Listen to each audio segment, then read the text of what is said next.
Il m'a désignée comme la femme qui apporte le café et présenté son amante comme son épouse. Devant tout le monde. Devant les investisseurs les plus importants de notre histoire commune. Et il m'a murmuré ensuite, le sourire intact, « Fais bonne figure ce soir, s'il te plaît. » 22 ans de mariage. C'est tout ce qu'il avait à m'offrir. J'ai fait bonne figure pendant exactement 2 minutes. Puis je me suis levée. Et ce qui s'est passé ensuite, il ne l'oubliera pas de son vivant. Je m'appelle Hélène Vernet. J'ai 57 ans. Et cette histoire commence le soir où j'ai choisi d'arrêter d'être transparente. Si vous découvrez cette chaîne, abonnez-vous maintenant, laissez un like et dites-moi en commentaire depuis quel endroit vous m'écoutez. Ça m'aide plus que vous ne l'imaginez. Restez jusqu'au bout, parce que ce que j'ai fait ce soir-là, ce n'était pas une réaction. C'était une conclusion. J'avais 57 ans ce soir-là. 22 ans de mariage et une vie entière battue de mes propres mains. Des mains que mon mari avait appris, au fil des années, à ne plus regarder. Il existe 2 sortes de trahison. Celle qui arrive brutalement, comme un choc soudain dont on voit venir l'impact. Et puis celle qui s'installe lentement, presque silencieusement, comme une marée qui monte centimètre par centimètre jusqu'au moment où vous réalisez que vous avez de l'eau jusqu'au cou et que personne ne tend la main. La mienne était du second type.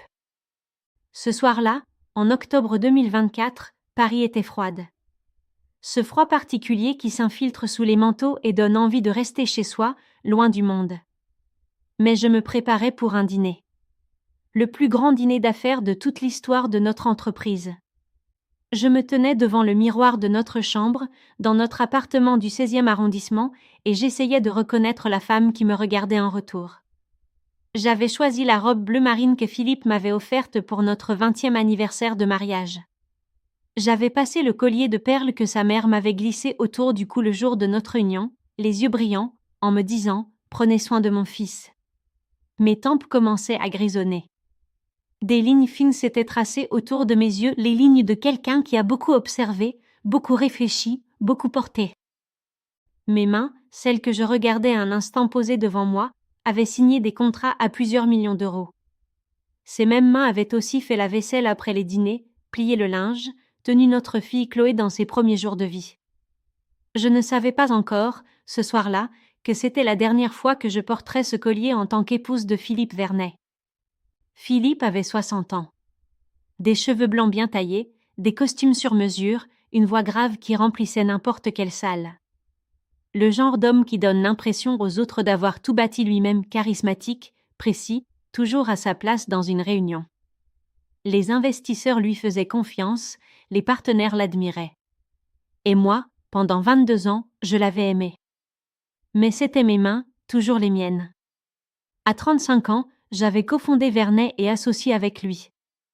C'était moi qui rédigeais les contrats les plus complexes en 3 langues quand la situation l'exigeait. C'était moi qui entretenais les relations internationales, qui relançais les partenaires à Sao Paulo, à Berlin, à New York.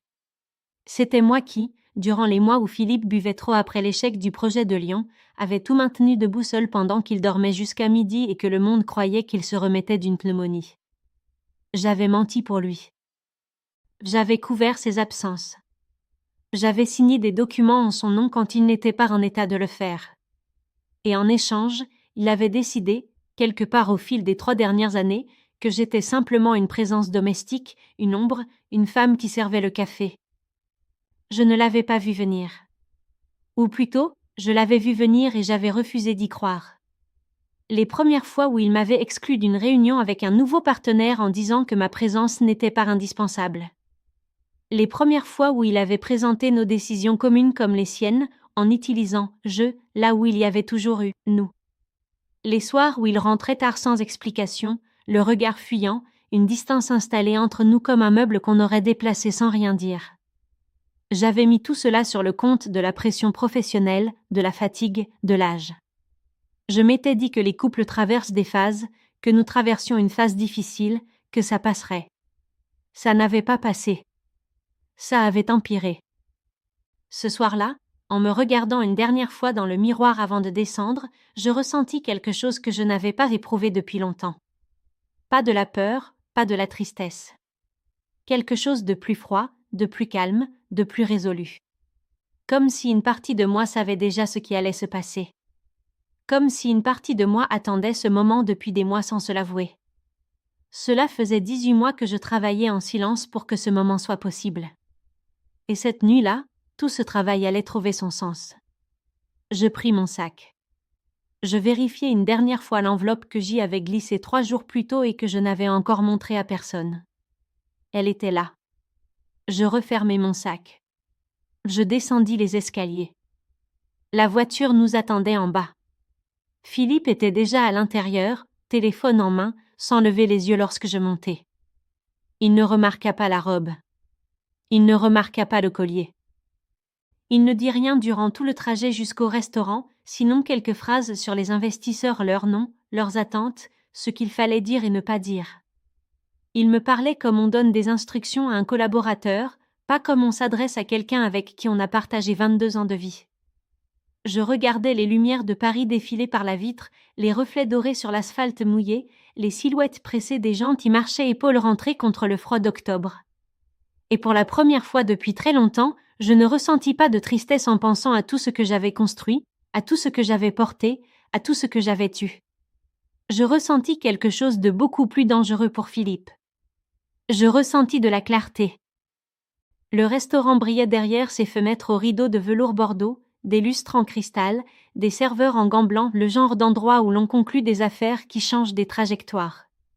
Philippe descendit de voiture le premier, boutonna son veston, vérifia son reflet dans la vitre. Il se redressa, sourit, redevint l'homme que le monde admirait, et poussa la porte sans m'attendre. J'entrai derrière lui. Et c'est là que je la vis. Elle avait une 30aine d'années. Des cheveux noirs et lisses tombant sur les épaules avec cette négligence calculée que certaines femmes maîtrisent parfaitement. Une robe rouge qui ne laissait aucun doute sur ses intentions. Un sourire qu'elle utilisait comme on manie un outil avec précision, avec conscience, avec le plein contrôle de l'effet qu'il produisait. Elle était assise à la droite de Philippe. À ma place. Je m'arrêtai une fraction de seconde, une seule, juste le temps de laisser la réalité s'installer dans ma poitrine comme quelque chose de lourd et de froid.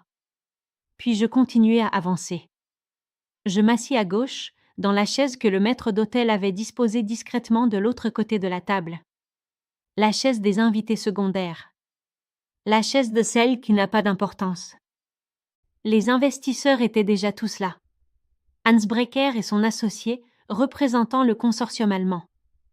Lorraine Crawford, du fonds américain.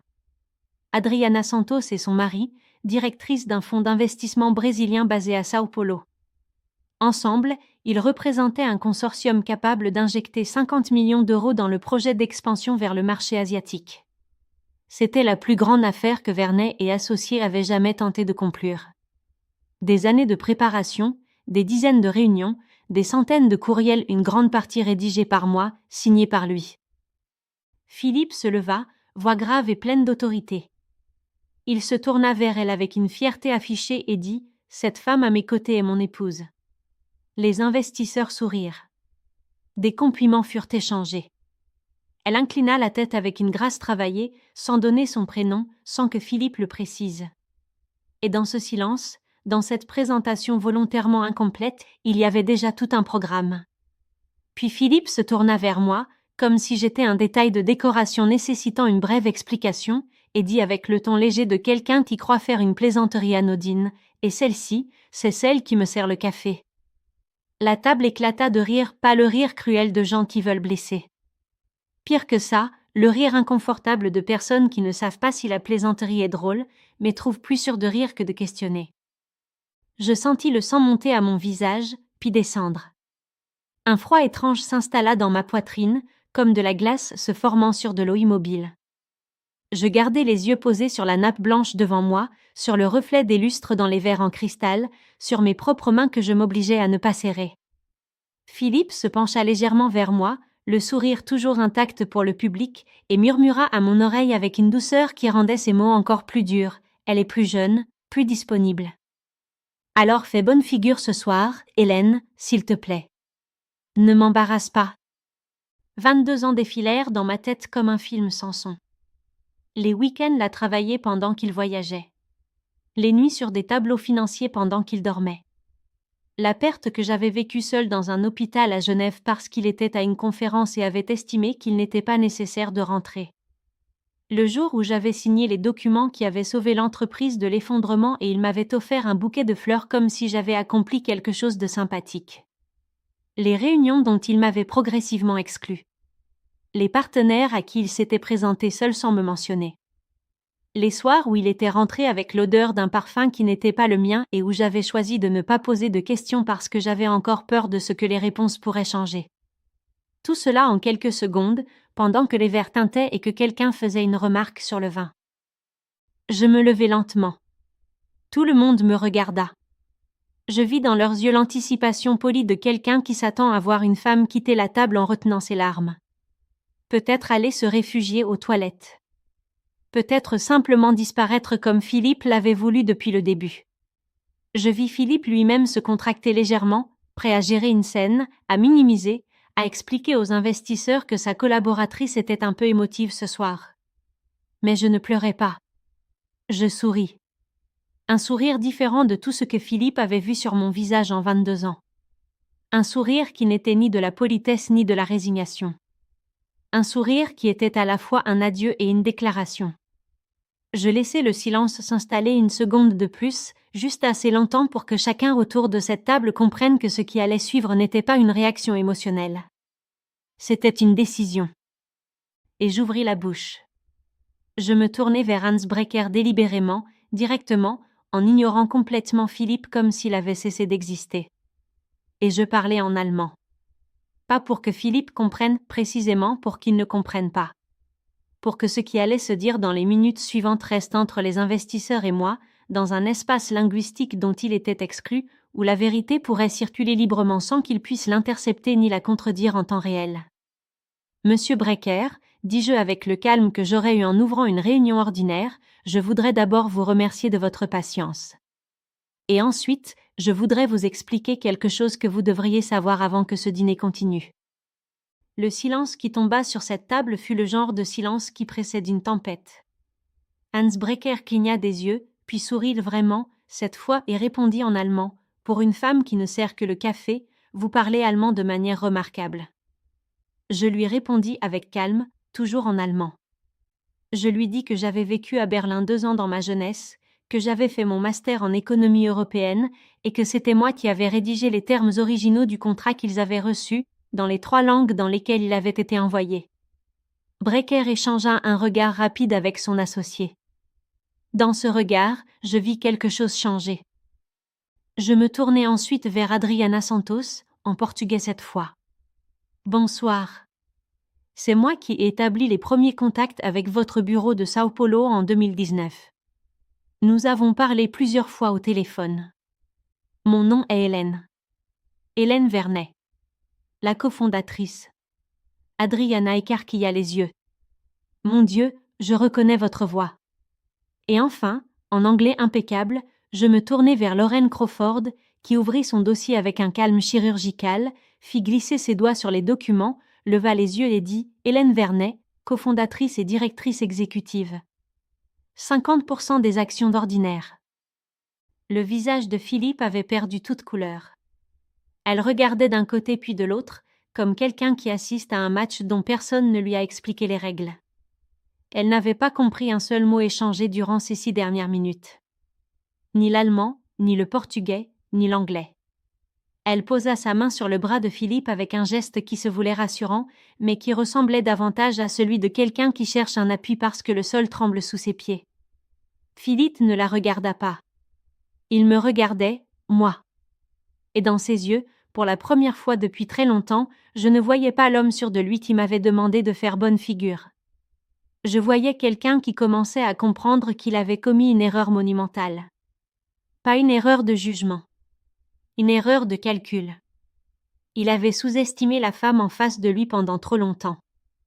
Et ce soir, cette erreur lui revenait en plein visage, dans une salle remplie des personnes qui comptaient le plus pour son avenir professionnel.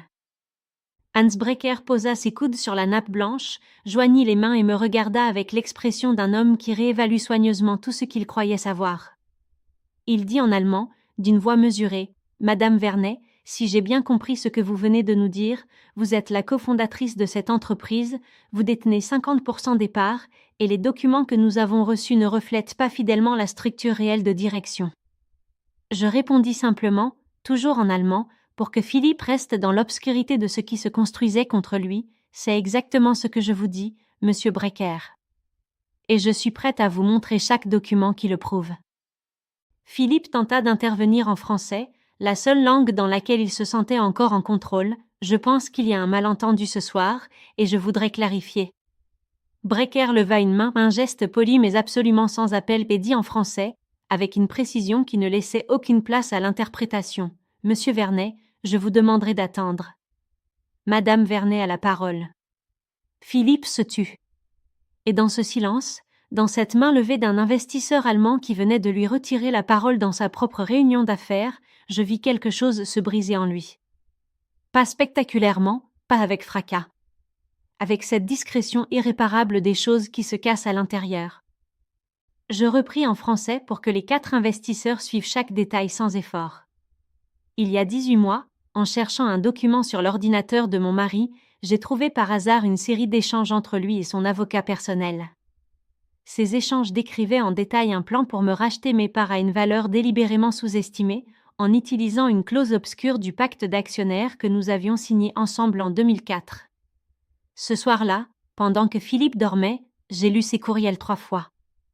Le lendemain matin, j'ai appelé mon propre avocat. Et nous avons commencé à travailler. Si vous êtes encore là, abonnez-vous maintenant et laissez un like. La suite va tout changer. Adriana Santos prit la parole doucement, en regardant Philippe avec une expression qui n'était pas de la colère, mais quelque chose de pire, la déception professionnelle froide. Monsieur Vernet, nous avons reçu une présentation qui décrivait une entreprise dirigée par un seul homme. Nous avons effectué nos vérifications, comme nous le faisons toujours. Les documents officiels contredisent cette présentation de manière significative. Philippe ouvrit la bouche, la referma, posa la main sur la table, la retira. Il cherchait ces mots, lui qui n'en manquait jamais et ne les trouvait pas. « Je peux expliquer », dit-il finalement, d'une voix qui avait perdu toute son autorité. Hélène est effectivement cofondatrice, mais ces dernières années elle a choisi un rôle plus en retrait.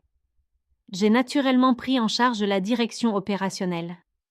Ce n'est pas une dissimulation, c'est simplement l'évolution naturelle de nos rôles respectifs. Je le laissai finir. Je ne l'interrompis pas. Je lui donnai toute la corde dont il avait besoin.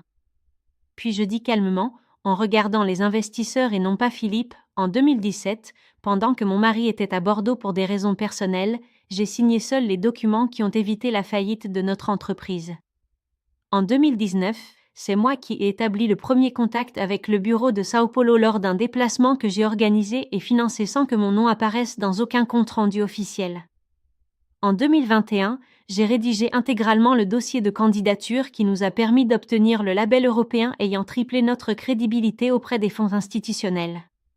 Ce dossier porte la signature de Philippe. Pas la mienne. Je marquai une pause. Le rôle en retrait dont il parle, c'est lui qui me l'a assigné progressivement, en m'excluant des réunions, en présentant nos décisions communes comme les siennes, en effaçant mon nom partout où il pouvait le faire. Ce soir, il a présenté son amante comme son épouse et m'a présentée comme celle qui sert le café. Je vous laisse juger de la crédibilité de sa version. Lorraine Crawford prit une note. Brecker échangea un regard avec son associé. Adriana Santos posa son stylo sur la table avec un geste définitif. Puis ce fut Lorraine Crawford qui prit la parole, avec la précision d'une femme habituée aux décisions difficiles. « Madame Vernet, avant que cette réunion aille plus loin, j'ai besoin de vous poser une question directe. Existe-t-il un lien juridique ou financier avec Monsieur Vernet qui pourrait compliquer ou invalider un accord conclu directement avec vous ?» J'ouvris mon sac. Je pris l'enveloppe que j'y avais glissée 3 jours plus tôt. Je la posai sur la table et la fis glisser doucement vers Lorraine Crawford. Mon avocat a déposé les documents de séparation de biens et de dissolution de société il y a 72 heures. Philippe n'a pas encore été formellement notifié. Il le sera demain matin à la 1re heure. À partir de ce moment, Toute décision relative à Vernet et associés relève de ma seule autorité en tant que cofondatrice et directrice exécutive. Lorraine ouvrit l'enveloppe, la parcourut, la referma, leva les yeux vers moi avec quelque chose qui ressemblait à du respect, le genre de respect qu'on n'accorde pas facilement dans ce milieu. Je me retournai alors vers Philippe une dernière fois, en français, pour que chaque personne autour de cette table entende et comprenne chaque syllabe. La réunion peut continuer. Toi et ton accompagnatrice pouvez partir. Personne autour de la table ne dit le contraire. Philippe resta immobile pendant 3 ou 4 secondes. Ces secondes où un homme comprend que le sol a disparu sous ses pieds mais ne croit pas encore qu'il tombe. Elle se leva la première, récupéra son sac avec des gestes fébriles sans regarder personne. Philippe se leva à son tour, prit son veston, me regarda une dernière fois avec une expression que je ne lui avais jamais vue en 22 ans. Ce n'était pas de la colère. C'était de la peur. La porte du restaurant se referma derrière eux dans un silence parfait. Hans Brecker posa les coudes sur la table, s'inclina légèrement vers moi et dit en allemand, avec un sourire que je n'oublierai jamais, « Alors, Madame Vernet, maintenant que nous sommes entre adultes, qu'est-ce que vous nous proposez ?» Je pris une longue inspiration. Je regardai les 4 visages autour de la table. Hans Brecker avec son sourire mesuré. Lorraine Crawford avec son stylo déjà prêt. Adriana Santos avec cette attention particulière qu'elle m'accordait depuis que j'avais prononcé mon nom en portugais. Et son mari, qui n'avait pas dit un mot de toute la soirée, mais qui observait tout avec la précision tranquille de quelqu'un qui sait exactement ce qu'il cherche. Ces 4 personnes avaient voyagé depuis Berlin, New York et Sao Paulo pour s'asseoir à cette table. Elles avaient fait leur vérification, étudié les dossiers, analysé les chiffres. Et maintenant elles me regardaient. Moi. Pas Philippe. Moi. Je dis en français d'abord, pour que tout le monde suive, puis en reprenant les détails techniques en allemand pour Brecker et en anglais pour Crawford, ce que je vous propose ce soir est simple. Je vous propose la vérité. La vérité sur ce que cette entreprise est réellement, sur ce qu'elle peut devenir, et sur qui est capable de la mener là où elle doit aller. Je fis glisser vers le centre de la table un second document que j'avais sorti discrètement de mon sac. Un document de 16 pages relié avec les chiffres réels des 5 dernières années. Pas la version présentée par Philippe dans sa proposition initiale, mais la version complète avec les marges réelles, les contrats que j'avais négociés, les partenariats que j'avais construits, et une projection détaillée sur 3 ans pour l'expansion asiatique. Brecker l'ouvrit à la première page, parcourut quelques lignes, leva les yeux. « Vous avez préparé ceci avant ce soir ?» Ce n'était pas une question. « Oui, » répondis-je. « Depuis 18 mois pour les fondements. Et depuis 3 semaines pour les derniers détails, après l'appel d'Adriana. » Brecker hocha la tête lentement. Cette précision, la distinction entre les 18 mois de préparation de fonds et les 3 semaines de finalisation sembla lui dire quelque chose d'important sur la façon dont je travaillais. Sur la rigueur. Sur la patience. Sur le fait que je n'avais pas agi par impulsion ou par réaction émotionnelle à une trahison récente, mais que j'avais construit pierre par pierre, avec la méthode d'une femme qui sait exactement ce qu'elle fait et pourquoi elle le fait. Ce que j'expliquai ensuite, pendant les 2 heures qui suivirent le départ de Philippe, c'est ce que 18 mois de travail silencieux m'avaient appris sur ma propre entreprise et sur moi-même. J'avais commencé cette préparation le soir où j'avais trouvé par hasard les courriels entre Philippe et son avocat personnel. Ce soir-là, dans le silence de notre appartement du 16e, pendant qu'il dormait dans la chambre à côté, j'avais lu ces échanges 3 fois, puis j'avais fermé l'ordinateur.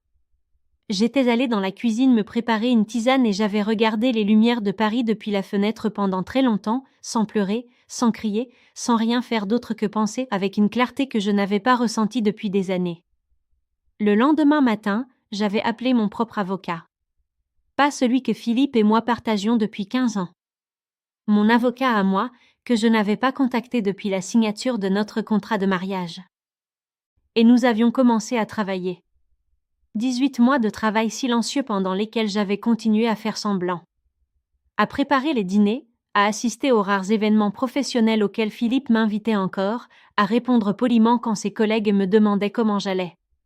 18 mois pendant lesquels j'avais reconstruit, document après document, la preuve complète de ma contribution réelle à l'entreprise. 18 mois pendant lesquels j'avais eu le temps de comprendre non seulement ce que Philippe me faisait, mais pourquoi il me le faisait. Pas par cruauté gratuite. Par peur. Peur que les gens autour de lui comprennent que la moitié du crédit qu'on lui accordait m'appartenait. Peur que si je devenais visible, il deviendrait moins grand. La réunion continua pendant 2 heures après le départ de Philippe. 2 heures sans traducteur, sans mise en scène, sans la tension de devoir jouer un rôle que personne ne m'avait demandé de jouer. Juste 4 investisseurs et une femme de 57 ans autour d'une table en cristal et velours bordeaux, en train de parler d'argent, de marché, de risques et d'opportunités avec la précision de gens qui savent exactement de quoi ils parlent. Je répondis à chaque question. Je défendis chaque chiffre. Je reconnus les faiblesses du dossier là où elles existaient, parce que rien ne crédibilise davantage une présentation que l'honnêteté sur ses propres limites. Et je proposai des solutions concrètes pour chacune d'elles. Vers 22 heures, Brecker posa son stylo et dit « Madame Vernet, je dois vous poser une question que je ne pose normalement pas lors d'un premier dîner. Pourquoi ce soir précisément? Vous aviez ces documents depuis des mois. Vous auriez pu nous contacter directement sans passer par ce dîner. » Je le regardai. Je réfléchis une seconde à la réponse la plus honnête. Puis je dis « Parce que je voulais qu'il soit là. Je voulais qu'il soit dans la même pièce que moi au moment où les choses changeraient. Non pas pour lui faire du mal, mais parce que pendant 22 ans, il a pris des décisions importantes de ma vie sans me consulter, sans me prévenir, sans me regarder. Ce soir, il a regardé. Et il a compris. C'était nécessaire pour moi. Brecker hocha la tête lentement, sans ajouter un mot. Mais je vis dans son expression qu'il avait compris quelque chose qui allait au-delà des chiffres et des contrats. Lorraine Crawford referma son dossier avec un geste net. « Je pense que nous avons tout ce qu'il nous faut pour la prochaine étape. Madame Vernet, notre équipe juridique vous contactera demain matin. » Adriana Santos sourit, le premier vrai sourire de la soirée, et dit en portugais « Vous auriez dû nous appeler il y a 10 ans. » Je souris à mon tour. Peut-être. Mais je n'étais pas encore prête. Elle hocha la tête. Maintenant, vous l'êtes. Je quittai le restaurant peu avant 23 heures. L'air d'octobre était froid et propre. Je restai un instant sur le trottoir, les mains dans les poches, à regarder la rue déserte et les reflets des réverbères sur l'asphalte mouillé. Quelque part dans Paris, Philippe était avec elle dans un appartement que je ne connaissais pas, en train de reconstituer ce qui s'était passé ce soir avec les maigres informations dont il disposait. Il savait que quelque chose avait mal tourné. Il ne savait pas encore à quel point. Il ne savait pas encore que le compte à rebours avait déjà commencé. Je pris un taxi. Et pendant tout le trajet vers mon appartement, à mon nom depuis le début, par une décision fiscale que Philippe avait lui-même prise sans imaginer un instant que ce détail deviendrait un jour crucial, je ne pensais à rien d'autre qu'à dormir. Demain serait une longue journée. Et j'avais besoin d'être reposée pour ce qui allait suivre. La première heure après le dîner, Philippe était convaincu d'avoir survécu à une situation embarrassante. Il dit à Clara en rentrant qu'il appellerait Brecker directement le lendemain matin et que tout rentrerait dans l'ordre. Il ouvrit une bouteille de vin. Il s'assit dans le canapé. Et, selon ce que j'appris plus tard, il s'endormit avec le téléphone sur la poitrine en attendant un appel qui ne vint jamais. À la 8e heure, le directeur financier de l'entreprise l'appela. Son accès au système informatique interne avait été révoqué pendant la nuit. Ses autorisations avaient été suspendues par la direction exécutive. Philippe demanda de qui venait cette instruction. Le directeur financier répondit avec un malaise audible dans la voix de Madame Vernet. Madame Hélène Vernet, la directrice exécutive. Philippe raccrocha. Il essaya d'appeler le service informatique. Même réponse. Il essaya d'appeler la secrétaire générale qu'il connaissait depuis 12 ans. Elle décrocha, dit qu'elle était désolée, et raccrocha. Il comprit à ce moment-là que quelque chose de beaucoup plus grand que ce qu'il avait imaginé la veille était en train de se produire. À la 10e heure, il se rendit à la banque. Le directeur d'agence le reçut dans son bureau avec un sourire qui n'atteignait pas ses yeux, lui offrit un café, puis lui expliqua avec le maximum de délicatesse que les autorisations conjointes avaient été révoquées par le département juridique de l'entreprise, que son compte personnel restait intact, mais que le comte de Vernet et associés était désormais sous la seule autorité de la directrice exécutive, conformément aux documents déposés auprès du tribunal de commerce 3 jours plus tôt. Philippe se leva, renversa légèrement sa chaise en partant, ne la redressa pas, et sortit. À la 20e heure, il appela le cabinet d'avocats avec lequel il travaillait depuis des années. La secrétaire l'informa que le contrat avec le cabinet avait été résilié la semaine précédente par la direction de l'entreprise et qu'un nouveau cabinet avait pris en charge la représentation juridique de Vernet et associés. Elle lui dit qu'il pouvait les contacter en tant que client particulier s'il le souhaitait. Il raccrocha sans répondre. Il se retrouva dans la rue, téléphone à la main, avec l'impression que le sol sous ses pieds n'était plus tout à fait solide.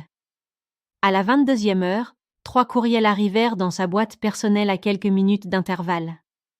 Le premier venait de Hans Brecker, court, formel, sans appel.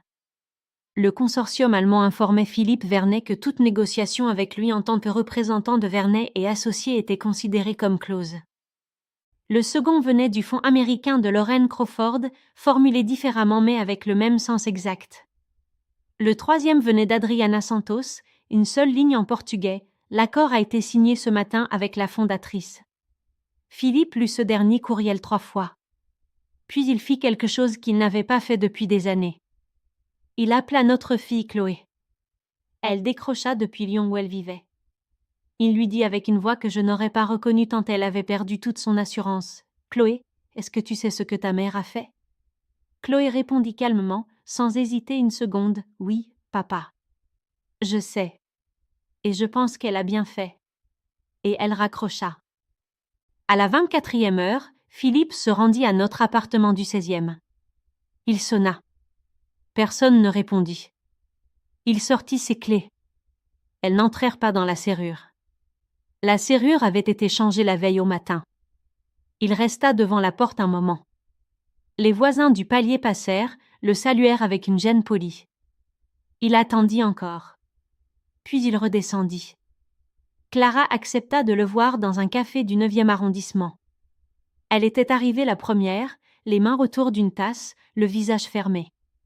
Elle lui dit qu'elle avait passé la nuit à chercher mon nom sur Internet, qu'elle avait trouvé mon parcours, mes publications, les articles mentionnant les contrats que j'avais dirigés, les conférences auxquelles j'avais participé en tant que directrice exécutive.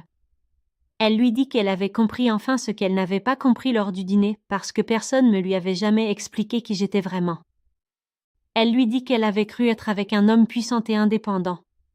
Qu'elle comprenait maintenant que cette puissance et cette indépendance avaient un nom, un prénom. Et que ce prénom était Hélène. Elle posa sa tasse sur la table, se leva et lui dit qu'elle ne voulait plus le voir. Le lendemain soir, le journal télévisé de 19h diffusa une brève note économique. Le Fonds européen d'investissement a confirmé aujourd'hui un apport de 52 millions d'euros dans l'entreprise Vernet et associés, sous la direction exclusive de sa cofondatrice Hélène Vernet. L'entreprise sera prochainement restructurée sous une nouvelle gouvernance à partir du prochain trimestre. Philippe regarda cette information depuis la chambre d'un hôtel de catégorie moyenne du 11e arrondissement. Une valise. Un téléphone. Les rideaux tirés sur une fenêtre donnant sur une cour intérieure. 48 heures exactement après le dîner à l'Ambroisie, tout ce qu'il avait cru posséder avait disparu. L'entreprise, les investisseurs, les comptes, l'appartement. Clara. Et moi, surtout moi la femme qu'il avait cru pouvoir effacer sans conséquence. J'étais sur les écrans de la télévision nationale.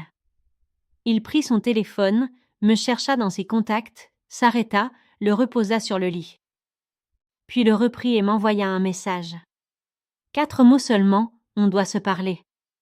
Je posai mon propre téléphone sur mon bureau et continuai à travailler. 2 jours après, je m'assis dans le nouvel espace de travail que j'avais installé dans un coworking du 2e arrondissement. Une grande pièce lumineuse avec des fenêtres donnant sur les toits de Paris. Et j'écrivis une lettre. Pas un courriel. Une lettre sur du papier, avec un stylo. Parce que certaines choses méritent d'être écrites à la main, même quand elles referment quelque chose qu'on ne rouvrira jamais. Philippe, tu m'as demandé ce soir-là de faire bonne figure. J'ai fait bonne figure pendant exactement 2 minutes, le temps nécessaire pour me lever, respirer et me souvenir de tout ce que j'avais construit et de tout ce que tu avais passé 3 ans à essayer de me faire oublier. Je ne t'écris pas pour t'expliquer ma douleur. Je t'écris pour te dire une seule chose que tu ne trouveras dans aucun document juridique et qu'aucun avocat ne t'expliquera jamais. Il y a 7 ans, notre fille Chloé traversait une période très difficile. Tu étais à Berlin. Elle m'a appelé un soir en pleurant. J'ai pris le train le lendemain matin à 6 heures sans te prévenir, parce que tu avais ce rendez-vous crucial avec les partenaires allemands et que je ne voulais pas te déranger. Je suis restée 3 jours avec elle. J'ai annulé 2 réunions importantes sans donner d'explication à personne. Quand tu es rentré de Berlin, tu m'as dit « tant mieux » et tu as ouvert ton ordinateur. Tu ne m'as jamais demandé ce qui s'était passé. Tu ne m'as jamais demandé ce que j'avais fait pendant ces 3 jours. Et moi, j'ai continué. Parce que c'est ce que je faisais. Parce que c'est ce que j'avais toujours fait. Ce que tu ne savais pas, c'est que cette nuit-là à Lyon, Chloé m'a dit quelque chose que je n'ai répété à personne. Elle m'a dit « Maman, pourquoi tu restes avec quelqu'un qui ne te voit pas ?» Elle avait 19 ans. Et elle avait déjà compris ce que j'ai mis 7 ans de plus à accepter. Je ne suis pas en colère, Philippe. La colère appartient à ceux qui n'ont pas d'autre recours. Moi, j'avais un plan. Et ce plan est maintenant achevé. La dernière chose que je veux te dire est celle-ci. Le soir où tu m'as présentée comme celle qui sert le café, tu pensais m'humilier devant les personnes qui comptaient le plus. Ce que tu ne savais pas, c'est que tu venais de me donner, devant ces mêmes personnes, la plus belle occasion de ma carrière.